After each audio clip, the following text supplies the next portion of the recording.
Our webinars will be able to set up to have conversations, really, for us to be able to have conversations around design, have conversations around how design solves problems and how designs can, create new lives, create new dimensions, create new opportunities, and things like this. So without further ado, we have just an hour for all of this, and I have a lot of questions for Kwame and Zahra.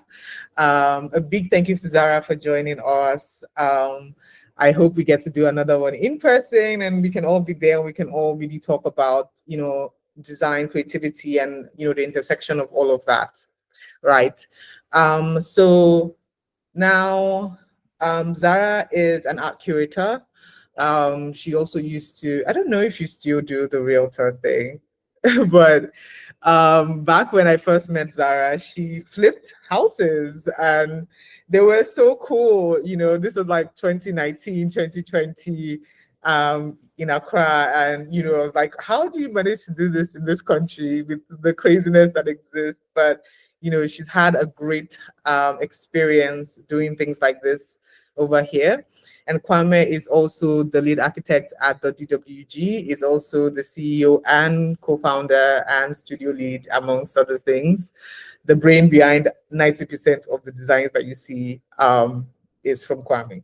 So the topic for today is designing for resale value. And we're just going to ask questions to Kwame and Zahra around their own personal experiences and how that has gotten them to design, flip, or change spaces to increase their resale value, right? So I'll have some questions to Kwame, I'll ask some questions to Zahra, anything in between. You guys can also feel free to share your own questions in the group chat. If you have any questions, just feel free to pop it there, and I would ask the questions, and they will answer, and then just keep going. Also, feel free to also geek out on any um want to talk about. So this could be something that Kwame has mentioned, something that Zahra has mentioned. You're like, I want to get in on that conversation. You can just raise your hand, or you do a long epistle on the chat section. It will be fine, right? So usually we start off with a poll, but I don't really have a lot of people in the house yet, and I don't know how that would go. So I'm going to keep that on the side, right? And just go into the questions. And then if we have a lot of people, there'll be a bit of a pause, and then I will do the poll and just do a little quiz to see where everybody's at with the particular topic, right? So before I ask them any questions, I don't know if Kwame and Zahra have anything to say. The floor is yours at the moment. So I can do a brief introduction. I hope you guys can hear me well because my phone is in a very obscure place. So I hope the sound is coming out. I'm somebody who does a lot of work within the heritage space. Currently, my main role is within art curation, specifically things to do with the preservation of African heritage, craft revival, things that have been women's domain, matrilineally for millennia, such as basket weaving and pottery and things like that. And also, I'm very interested in African architecture. So it's interesting having design. Oh, sorry. It's interesting, having this conversation about design because I'm also very interested in that aspect of things. So yeah, I'm looking forward to this conversation, and thank you to everyone. Okay. Thank you, Zahra. Kwame, what about you? Yeah, and can you guys hear me? Is my audio also okay? Yes. It's good. Yeah. Yes. I'm Kwame Opon. Like Femi said, I'm co-founder at the DWG, and also love conversations like this. I like sustainable design. I like African design. We at the DWG we do our version of Afro modernism, and we think it is like African inspired designs in the simplest way possible. So looking forward to this conversation. Yeah, can't wait to start it. All right, Yeah. thank you guys. Thank you so much for your introductions. The first question goes to Kwame, right? And my question to him is, in your own experience, what is resale value? Why is it important in building design, in construction, in interior design, in design in general, from your perspective? Yeah, I mean, there's a lot we can say about what resale value is, but then, like in a nutshell, it just talks about like the future value of the building, right? Um, Obviously, when we design building, it has a core function to provide shelter, right? But I mean, we live in a world that money drives everything that we do, so it makes sense to also position the building or design the building in such a way that one day it could have a very good value. It could serve as a source of investment, and so the resale aspect of a building just talks about what the building's value would be in the future, given like the way it was maintained and so many other factors that we'll delve into. Yeah, but then in a nutshell, it's just in future, what would be the value of this building that you're putting down? Yeah, in a Okay. nutshell. Yeah. Zara, what about you?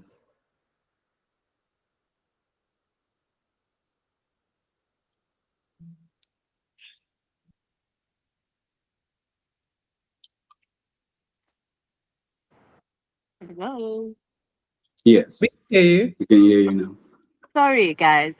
My service was actually bad, so I couldn't hear everything that was said. So Okay. repeat yourself. I can go again. I can go again. So I basically said that there's so much that we can say about resale, but then at the sum of it all, it has to deal with like the value of the building when all is said and done. Like not even all is said and done, but then in the future, right? Yeah. Obviously, when you put up a building today, it would have its value based off of the materials and the design and everything, the location, everything. There's so many factors. But then in the future too, this value can change. And this value can change because of certain factors that we'll design on and we'll discuss on this call, right? So it's just the value of the building in the future. And basically, that's the resale value of the building. Yeah. I mean, So I then yeah. sorry. So one last, I was saying that like yeah, buildings have a core function, one which is shelter, but then just because we live in a world where money drives things, it makes sense to think about certain ways that you could reinvest certain things that we do, right? So the resale value of the building speaks to that aspect of what monetary value or yeah, mostly monetary value that this building can have in the future. Yeah, Thank you for repeating yourself, Kwame.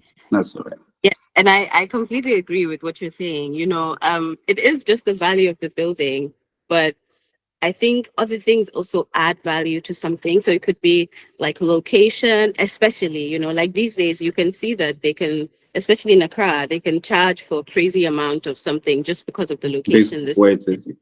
Yeah, things like a hospital being built nearby, universities, how close it is as far as like transport links to where people consider center, all Yeah, of those I think add to it. Even unfortunately, even if the space itself is not necessarily up to par, but I do think that's changing. And I think as the future, like Kwame is talking about, the future is being concerned, sustainability and building things that, are not killing the environment as much. I think people are starting to care more and more about that, which I'm sure we'll yeah, delve into. Yeah. yeah, yeah. No, that's it. Yeah. Wow. Thank you guys. So now I guess my question is now primarily for Zara, and it's like, what inspired your shift from flipping houses to curating art and like all of those things in the middle? Like, why have you chosen this path, basically? Yeah. To be completely honest, it was I would say survival because my real estate business during COVID, you know, for in complete transparency, it was struggling. So I had to think quick on my feet and pivot. And I just started thinking creatively about things I enjoy, what I enjoy doing, and how I can, because I'm one of those people that I'm a passion led person. I need to really enjoy what I'm doing in order to be able to put, and when I enjoy it, my heart and soul goes into it, you know. So but while I was doing it for survival, in that I started realizing not only the parallels between working in real estate and house flipping and also working in the art space, but just that with real estate, yes, it gives you the space. And then with art, it adds story and it adds meaning to the space as far as like the emotional connection, you know, and things like that. So the move was really inspired by struggle and I stayed because I'm enjoying it. Yeah. I mean, I feel like that makes so much sense. A lot of things in life is inspired by struggle. A lot of things in life is inspired by, okay, I need to eat, but then how do I navigate that, and trying to draw a connection between get, getting paid and doing something that you actually absolutely enjoy.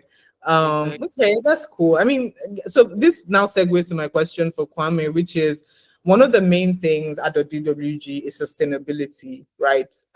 So can you talk to us about what sustainability looks like in designs, or design practices that you share, that you value, either in projects that we've done at the studio, projects that you just really admire, um, in the larger context of architecture? Okay. So the core concept of sustainability is like doing something now that it doesn't affect the future. So basically, the choices that we make right now in terms of like our material choices, how we put things together, it would not hinder the future from also doing their own. Right. This is what it sums up to. So then there are so many different practices that ties this idea together, right? So for example, in design and then in building, like the where we get our materials from, right? In like think about it in the raw material level. And when we are extracting these materials, these practices, how how are we doing them now? That like let's say would there be trees in the future to that the future can build with? What are we doing now that can also allow the future to also do what they have to do? So there are so many, like I'm saying, there's so many things that ties this idea, and then yeah, because it's like doing something now for posterity. Some of the things that we do in design when we are being sustainable is even with the position of the building, right? What we can do with the position can affect like the amount of energy that that building is using, right? So they call that orientation. So the way we position the building, the orientation of the building would affect the power use, and then the power use now can affect the resources that can affect future resources, right? So do you design a building that requires so much power now, and then in future there would like these resources would have been depleted? So like these are the core essence of sustainability. So then there's orientation, there is the building materials. So let's say like the envelope, like the walls of the building. The walls of the building can be done in such a way that solar radiation is trapped within the wall, so that heat, not too much heat, is transmitted through these walls into the building, right?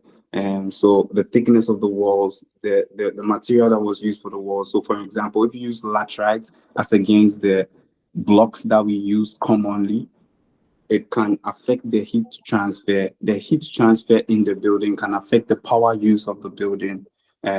So there's also natural light, there's also natural ventilation. And with natural light, it can also affect the power use.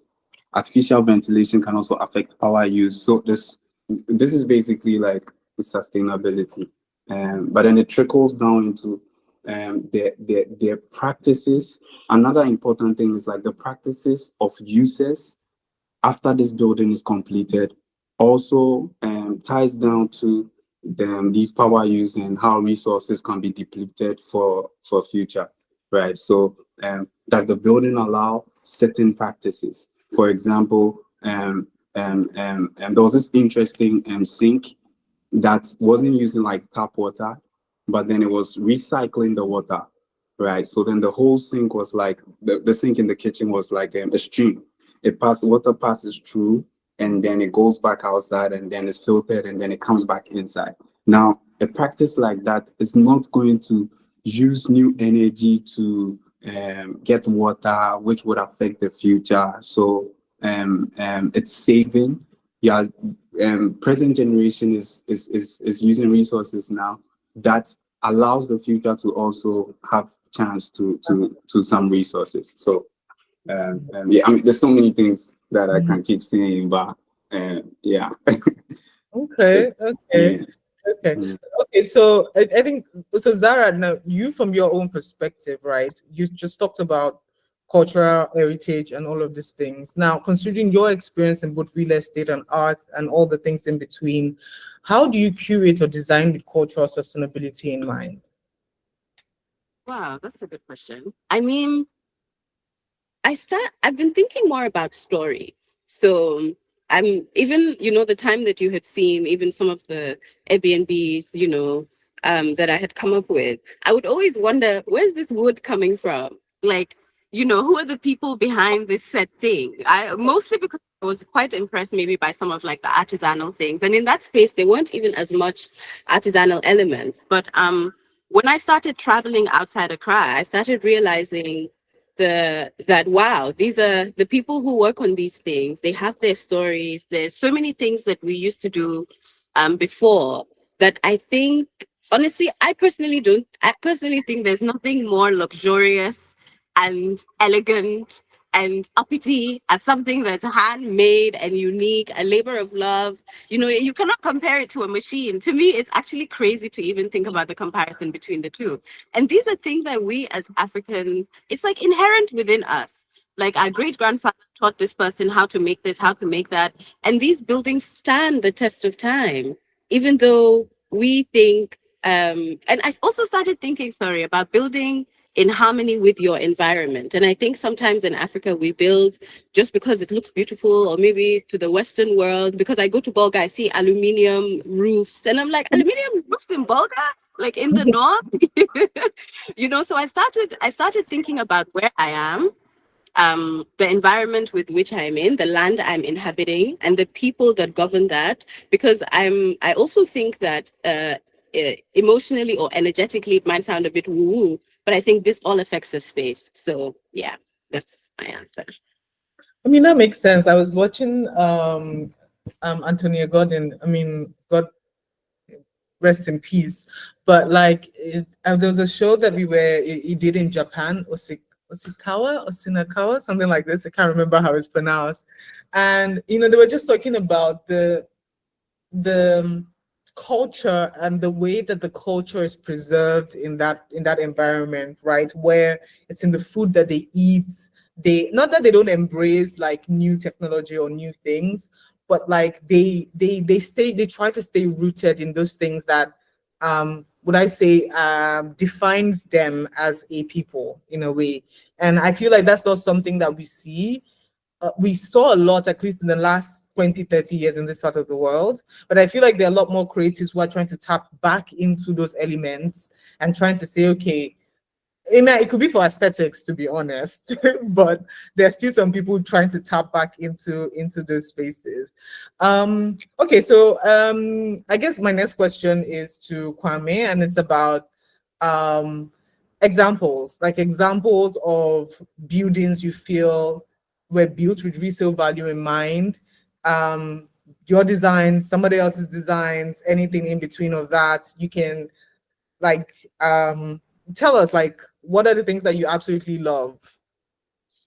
Yeah, so so many, right? So many beautiful examples scattered all around us. But we can share one interesting one, which is the falling water.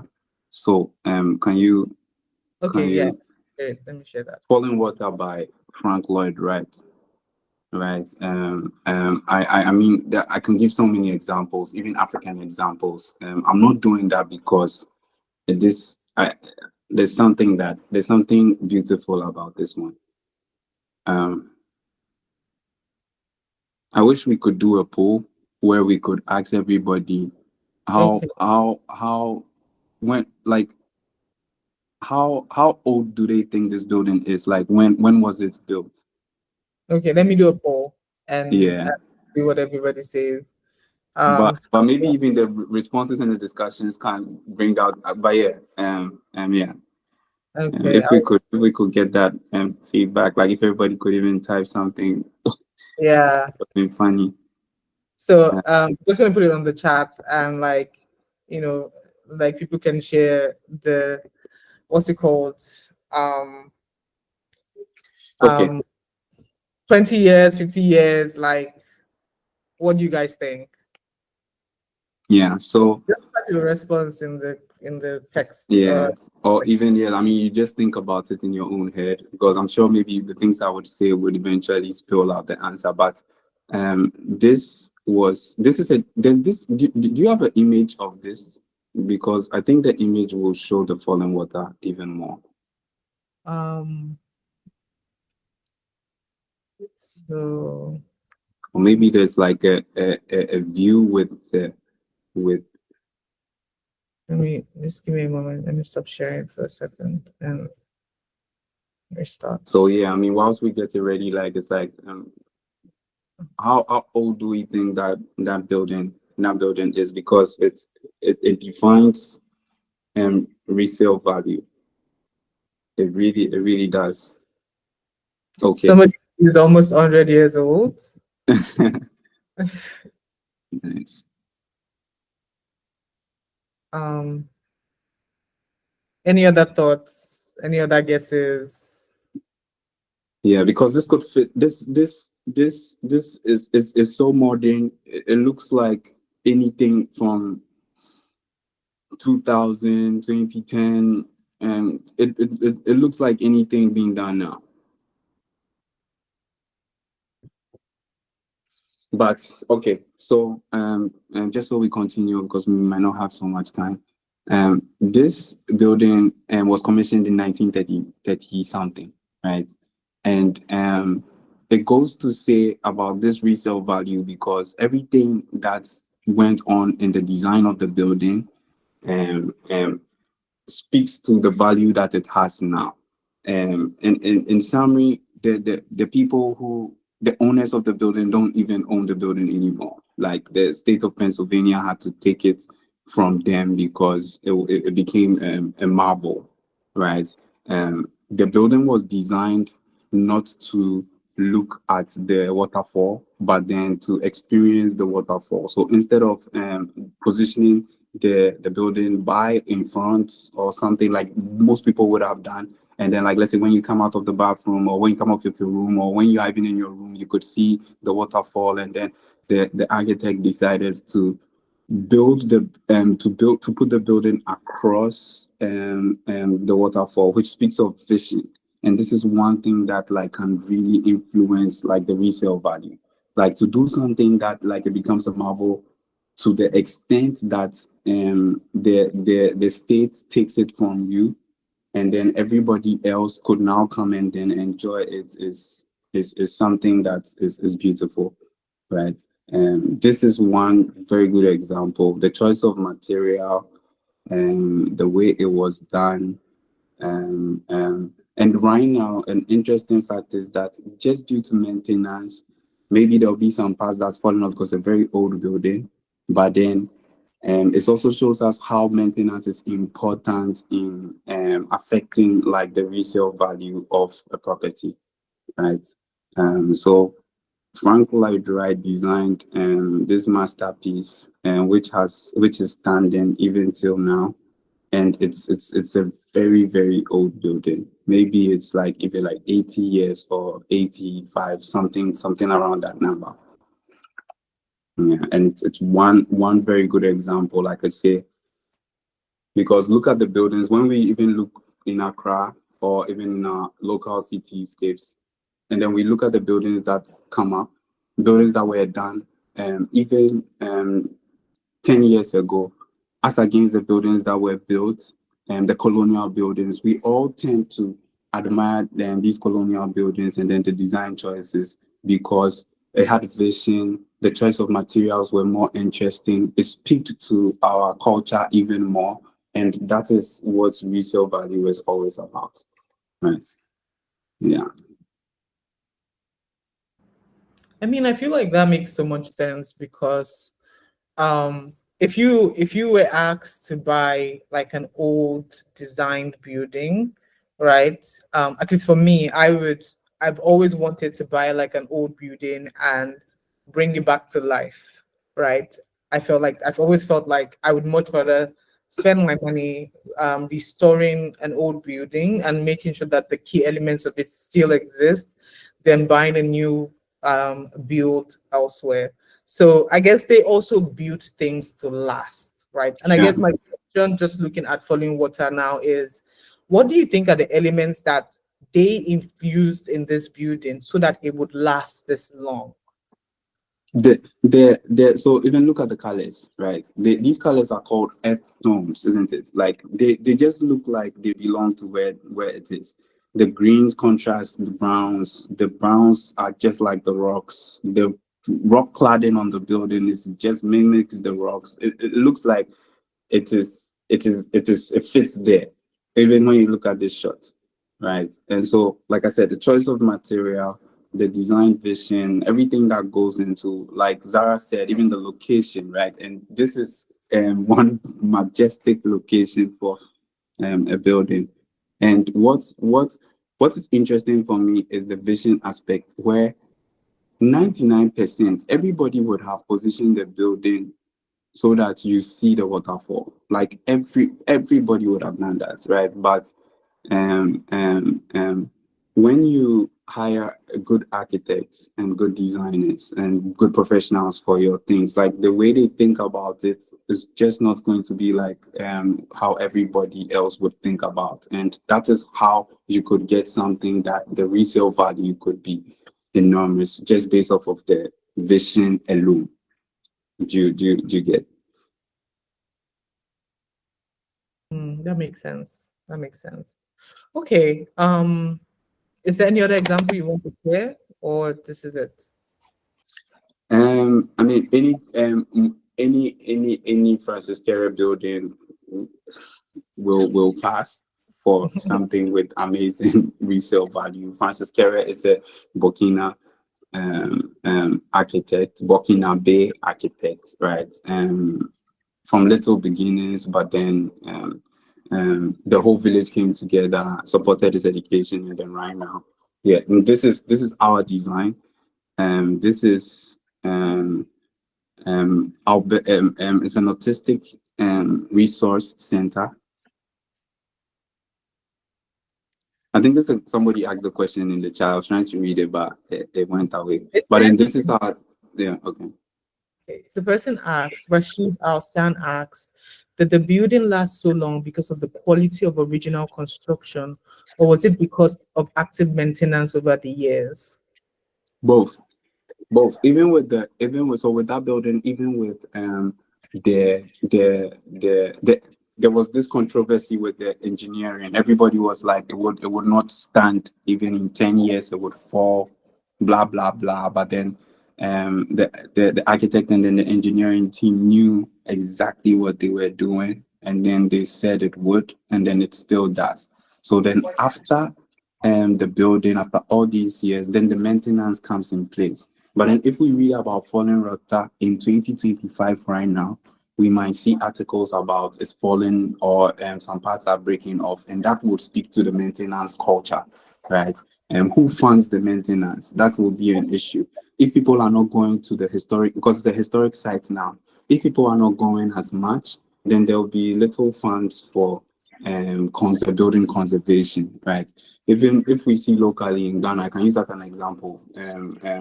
Our maintenance culture, even at our historic sites, is very bad. So when we go to Cape Coast, when we go to Larabanga, the thing is, they built a building with mud, but then we could be maintaining it with cement now. It's a very big contrast, right? And here too, there will be similar issues now just because maybe the funding is not coming. But then the renovations and the maintenance culture is not as big as in Europe, because then when you look all around Europe, you look at buildings like Sagrada Familia, which is still even being maintained even till date. You learn something different, that maintenance is on top of it all. There's also another comment. And so he asked another question. And also, how much does the status of the architect use to the high valuation and later resale value? If a blameless architect had designed it, would it still be so acclaimed? Wouldn't. I mean, I feel like this is my own small opinion. It's one of those things whereby good work will always speak for itself, right? Mhm. Even if the first time this, assuming the person that designed this was a nobody architect, nobody knew him, this will have put him on the spotlight enough for him to now also add to, quote and unquote, this is Yeah. my. Actually, you can unmute yourself. You can share your thoughts around it too. I'm sure you have your own opinions around it too. Oh, sorry about that. I just kind of I just kind of wondering about this, like because I mean it looks like it's a very pioneering design, like building a house kind of into the landscape, like that's just something gorgeous. I don't know, like if medieval Chinese architect had built like some palace for a king that way, like would we have known about it? It's just I don't that's kind of what I'm talking, and kind of so it feeds into the way that modern day we talk about architects. Sometimes buildings just become famous because of who we know is going to design it. But they're going to, I don't know, maybe David J, Zahra Hadid. There's just so many things that play into this now. Yeah, but architecture is not just about like the physical building that's there. It's also like the story that's told about it and the story that's perpetuated about it over time too. So this kind of where I just need to know, well, it's not like I need to know because the discussion here, but yeah, how much does this, like, the star-studded kind of star power, right? Status of the star power of the architect kind of feed into that. It's true. No, like I wouldn't even lie. I mean, that's the world that we live in, right? So even when we look at brands, right? Everybody wants a certain brand as against to another brand just because of the brand. So it's true that, like, yeah, the star power could influence it, and if like a local had done it, it's true. But I mean, let's look at the building. It's a very good example of like biomimicry, where it's like you put something there, or there's very less disturbance to the natural setting. Most of the time when we're going to do a construction, we will clear everything and you only see like a red patch in the forest, right? And this is not sustainable, because are you destroying the resources, or are you reducing the resource number for the future competition? Because look at our population right now. In the future, there will be a very big population who's going to compete for these same resources, right? So when there's biomimicry, in a sense that you put something there, it fits in the setting, it doesn't destroy so many things, it's a win.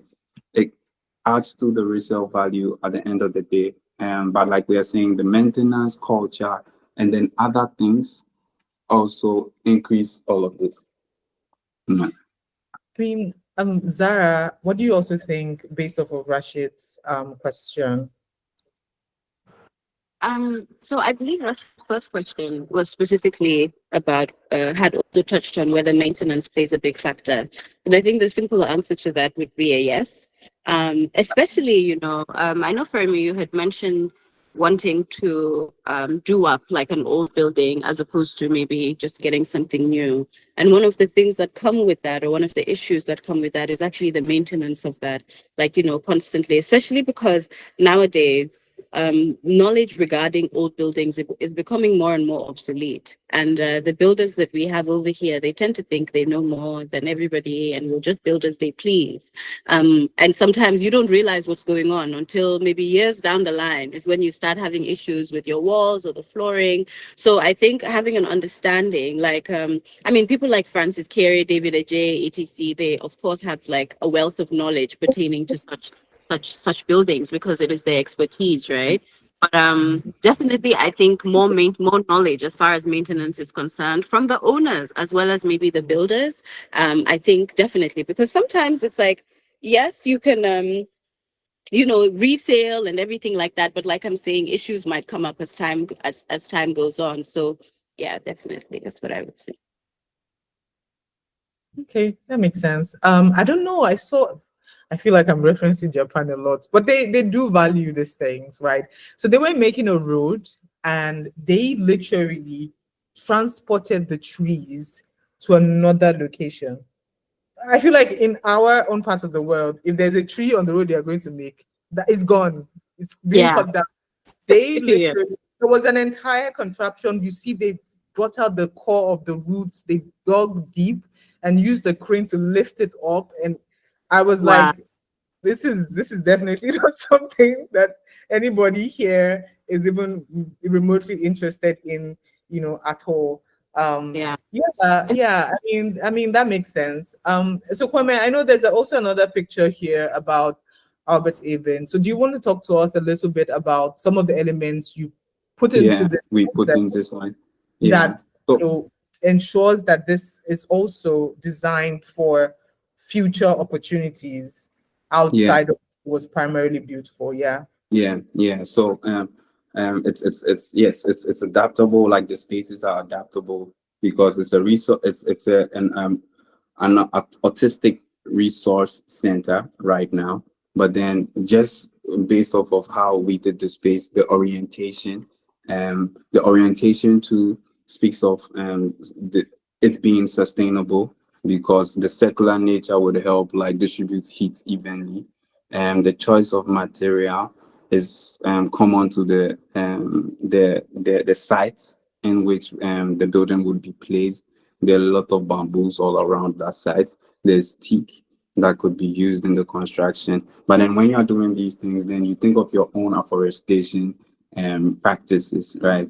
There's the laterite, which is compressed laterite. You use a hydraulic press, you compress the sand, and you use very little cement in that form of construction, which is good, right? Because sometimes the paints and then epoxies and these things have very dangerous chemicals that over time, inhaling these things might not be too good. But then there's nothing that we can do about it because we just live in them, right? So our choice of material, the building orientation, the adaptability of the building, it all speaks to what we stand for, right? So yeah, this is just little things I could say about Albert Saving. I have a question for the audience. Would you say this building is timeless in the way that it also looks? Just fetching for thoughts and ideas. Do you think in another 50, 100 years it would be something that people will be like, oh, I'm not sure, when this was built, or more like this is still amazing, or this is still considered beautiful in, years to come?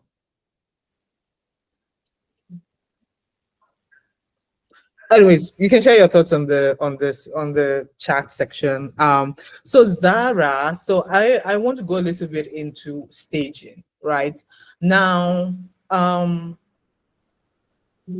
your experience, like now that you curate art, how do you think staging or incorporating art, or other, things that you've come across during your time traveling around Ghana, how do you think that this affects its perceived value and desirability to potential buyers, or people who are interested in putting money behind something that you've put together?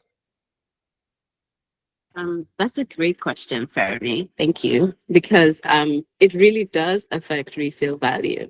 And, as someone who has been on the side of, I used to actually say to everyone that I'm good at flipping houses as far as maybe looking at a space and seeing how you can maximize the potential of the space. So can we add a partition wall here? Can something be knocked down? Can we create an extra room?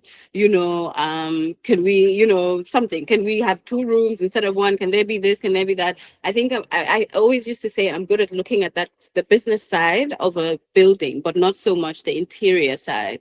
And doing the art has made me have a new respect and appreciation for that, because I mean, you see how people have like showrooms, like, because not everyone is able to walk into a space and see it and be able to visualize what the potential of that space could be.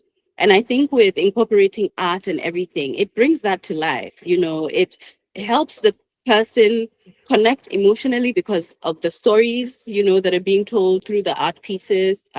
Or like you're saying, like the staging of certain pieces. And I think it can really elevate a space, depending on what it is that you're putting there.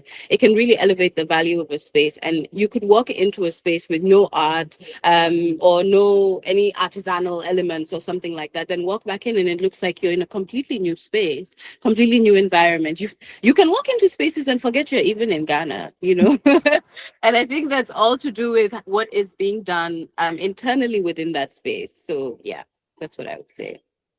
That makes so much sense. I mean, like, again, I grew up in Lagos, and Lagos can be very interesting city to be in on the outside, but people do very interesting spaces inside. And so you walk into some people's spaces in Lagos, you're like, are we still in Lagos?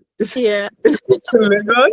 Right? So I mean, I think some people do value design, right? They value it because it adds an element of beauty to your everyday life, right? Definitely. Adds an element of wonder, of a little bit of like you're walking through, you see this amazing painting on the wall, you're like, "Ooh," like the person that did that, what were you thinking? Where were you when this idea came to you? Or even if it's a furniture piece, you're like, this is beautiful, right? So yeah, I do agree with you. I do agree with you. Kwame, do you have anything to say on that question too? No, like it's like in all Zara was saying was like about how adaptable the space would be, which is like a very, very good factor for something you reselling something at the end of the day. So then could you break this wall? Could you add this wall? Could you do this? Could you how was it done initially to make it adapt to another use? Right. And if buildings are designed with that in mind, then it could be repurposed to so many things, increasing this value in the future. Okay. Yeah.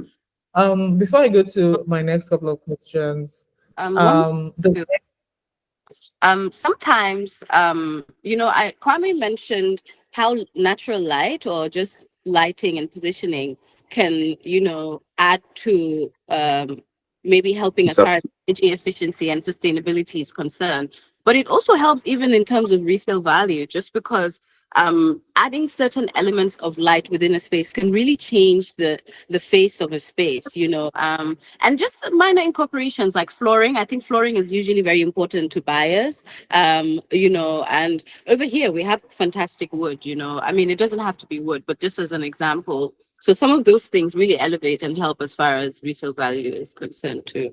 Yeah. Yeah.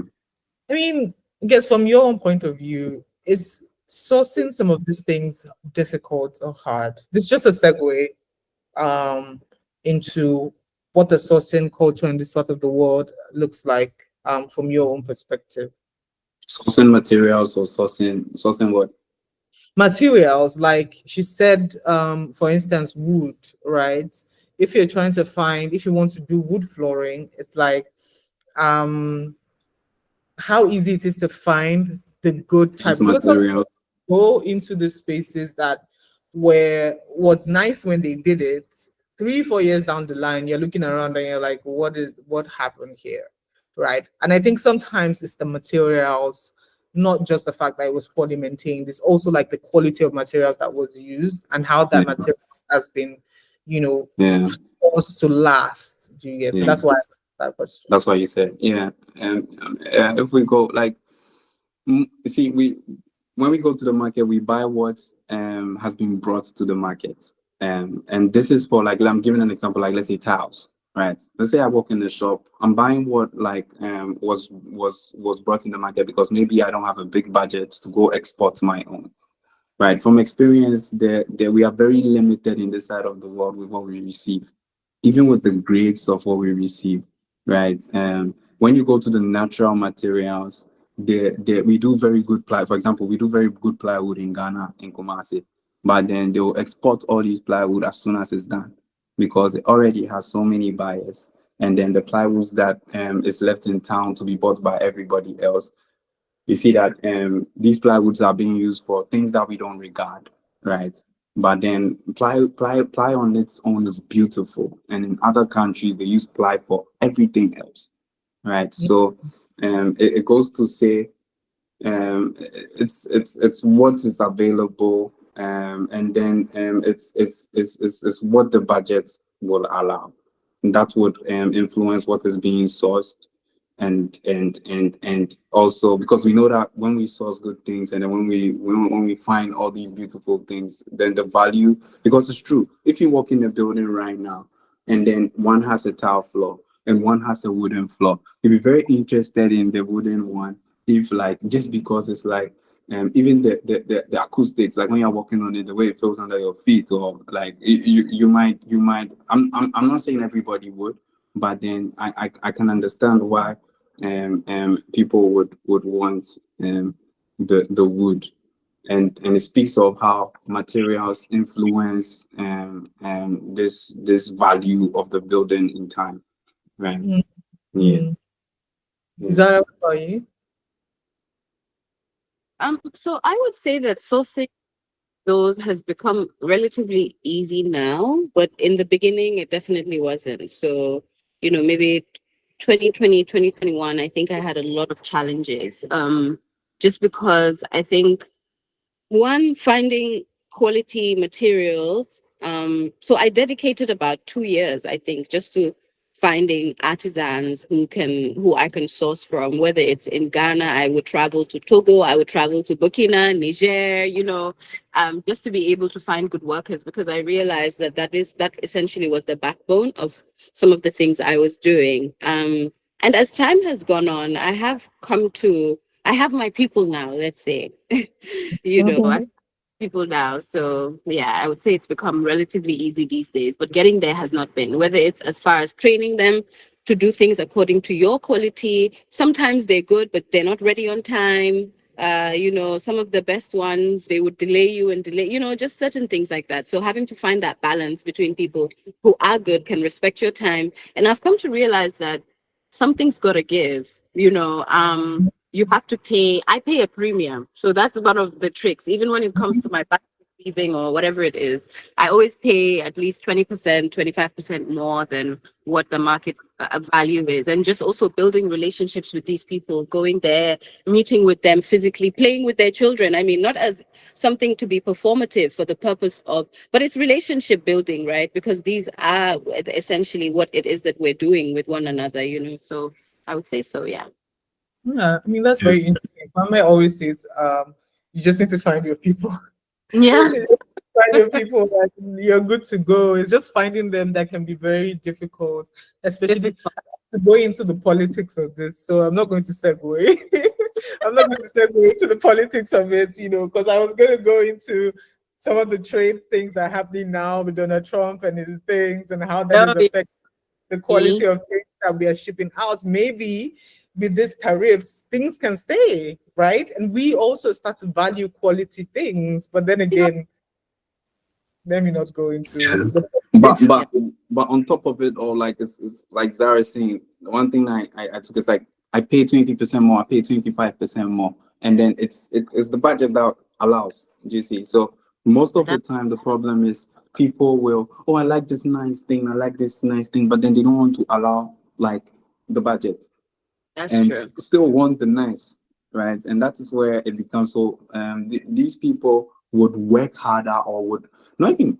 I mean, we know the way people are, like, and even the attitude towards work, right? But then somebody would go all out just because of you added a little extra more. Yeah. That makes so much sense. That makes so much sense. Okay, so I really want to give the room to anybody that has any questions, any suggestions, anything that they want to add. You can put it on the group, on the chat section. You can unmute yourself, raise your hand, unmute yourself, share what those thoughts are. We just would like the audience to contribute a little bit more, right, in the conversation. If you have anything to say, no pressure, but if you have anything to say, please feel free to like ask the questions, share your thoughts, right? That's what this entire thing is about. It's getting everybody to talk about the quote unquote the topic, right? So any thoughts, please share, or any questions, please share. So now I will go to Kwame now, and okay, somebody looks like somebody raised their hand. Oh yeah, please go ahead, Rashid. Thank you. I don't know if it's a question or just a bit of a comment, but it's like you're speaking about like the floors, for example, like and then we think of the difference in like the tile floors and then the say wooden floors, and then this makes me think about the maintenance again, because if we were to build like the wooden floor, you'd have to do a lot more maintenance over time versus say doing tiles or working with terrazzo. But then this also now also speaks to the thing. It's architecture is kind of social too in a way. In our traditional way, okay, I'm from northern Ghana, and in the traditional way of building northern Ghana, the building is not designed to exist without the people in it. So so every year, like when it rains and then the rain wash away the plaster, the mud plaster of the house. The mud. The mud. Yeah, they replaster that. When the floor starts to deteriorate, they use a mixture of cow dung, clay, and this plant thing. I don't know the name in English. But the assumption here is that there will always be people in the house, and if the people are not in the house, then the house goes back to the earth. Like so it becomes kind of a ruin that just goes into the ground. But now we're thinking about it in this modern sense where we design the house, like we think of the house as almost separate to the people who are in it. And so like I said, I wasn't sure if this is a question, but I think it's just it probably is something that we could think about as African designers, architects, thinkers, to just really think about how much of our labor should go into the house, and how much of that should just be in the beginning versus like an ongoing relationship that we'd have with the house. Okay. No, so I'll just say one thing, because one thing that we forget, or one misconception, is that we think construction or the paying for the building would end when the construction ends, and then when you're going to live in the building. But then there should be a maintenance culture. It's a thing. Like it's just not a thing in this side of the world, because maybe we approach things more from the money sense, like maybe because of the not having, and that is where we approach things from. But the building's life and the overall life cycle of a building has a maintenance bill included. So just like the way you pay electricity bill and water bill, there is a chunk for maintenance that is supposed to be there. And like you rightly said, then the choices of the materials will now help you make this maintenance cost very reasonable, right? And then sometimes the thing is that if you are maintaining it periodically, like you are supposed to, it wouldn't be a big deal. Like you clean your house you get your house cleaned every week. As the weeks go by, it's not a big clean, like leaving it and then cleaning it every 3 months. Do you understand? It's the same underlying concept. So maintenance plays a very, very big role, but we should understand that if we own a property, it's a life cost, and you can't do anything about it. So if we check this building, Sagrada Familia in Spain, It was by Antonio Gaudi. It's being built even now. It still has scaffoldings. It's the longest building under construction. It's still being built even now as we speak. And it's like maintenance on steroids. Yeah. I mean, Zahra, do you have anything to share on that too? Yeah. Maintenance culture, like Kwame is saying, is very important. I think to Rashid's point as well, building with the people in mind. I think it's so powerful what he shared about, the buildings in northern Ghana, and how if the people who are supposed to inhabit the space aren't in it, the space goes back to earth, right? Which is also that cycle of life, right?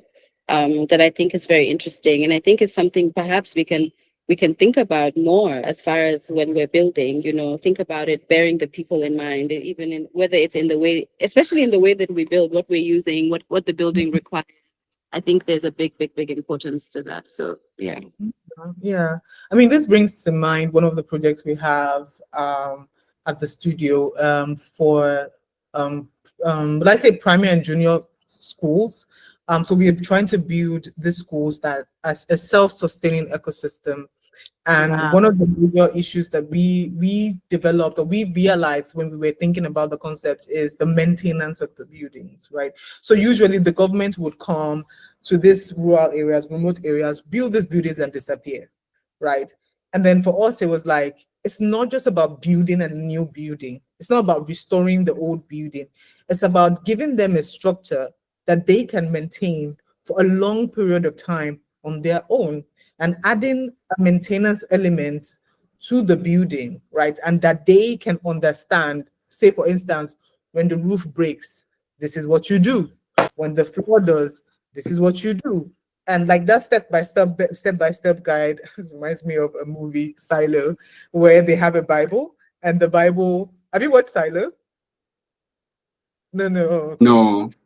Anyways, I'm not going to go into my sci-fi world, but basically it's like you just have the notes on like how to maintain critical aspects of the building.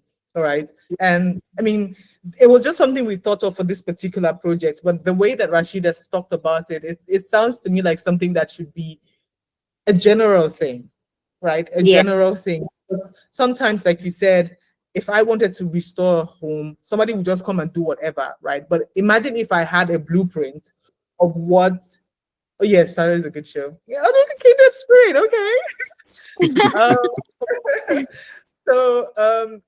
Like imagine if I had a blueprint of that house, and then the construction workers and everybody can follow that guide. Like I would be a bit more confident in what we have at the end of the day. Okay, so we're 1 hour over, or 1 hour done. So I'm gonna just give the opportunity to Zahra and Kwame to sort of close up, say whatever it is that they want to say. Also, good opportunity for anybody else who has any questions to share. Because once they're done, we are also like rounding up the entire webinar. So yeah, over to you guys.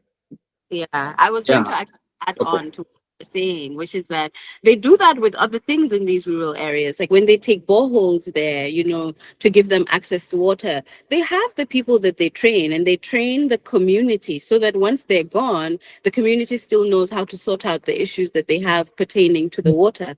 And, I mean, when we talk about the three basic human needs, like I keep saying, it's food, clothing, and shelter. So somehow I think shelter is also something we need to pay a lot of attention to. I think we just don't appreciate our ways of doing sustainability, our sustainable ways. So we tend to overlook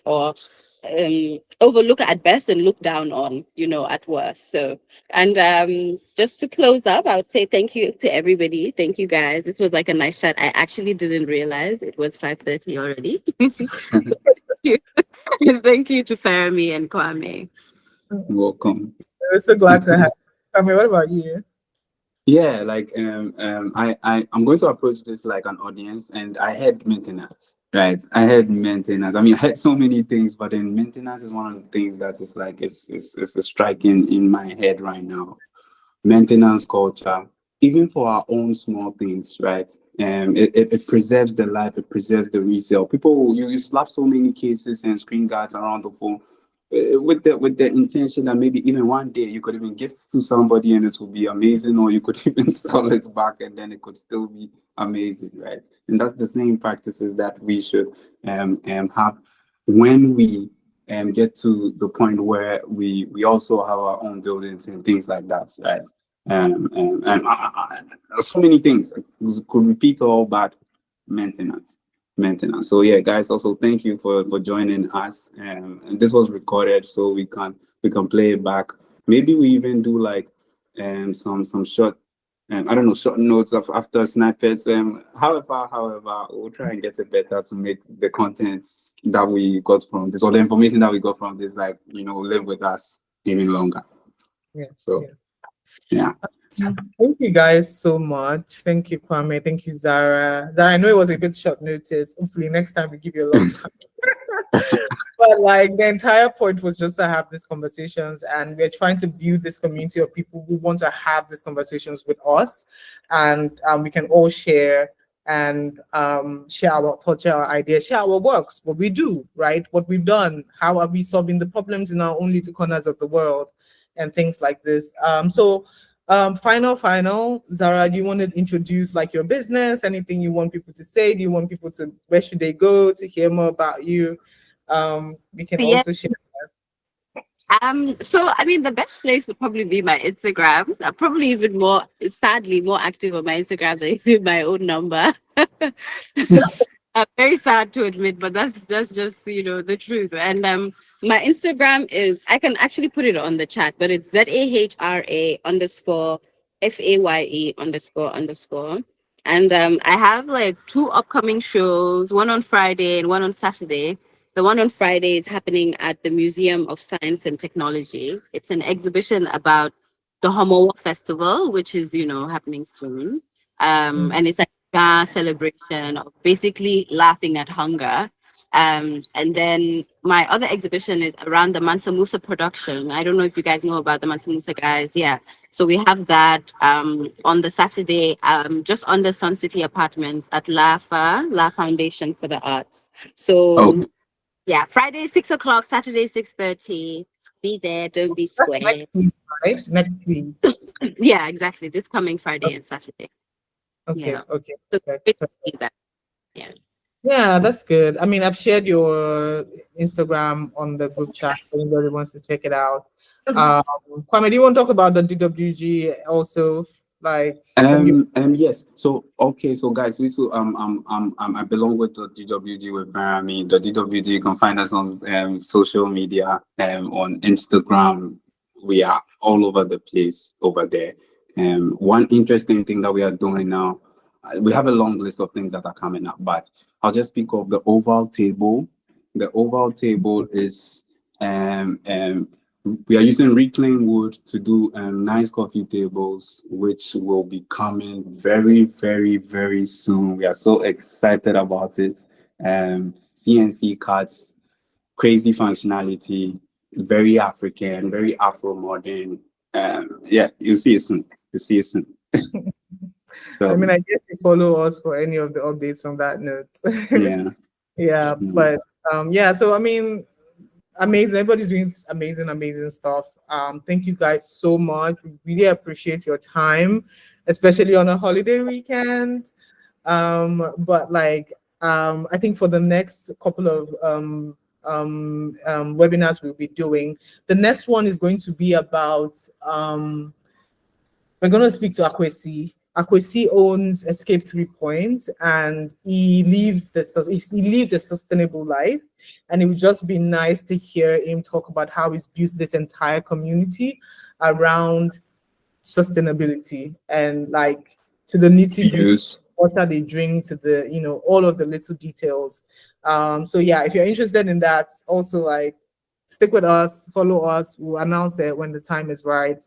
And as usual, we'll have a really cool conversation. And hopefully, maybe the next edition after that will be in person. And then we can all have like a cup of tea or like a coffee and just sit down and talk about design. All right. Thank you guys so much. Have a lovely rest of your day. You too. Bye. All right. Bye-bye.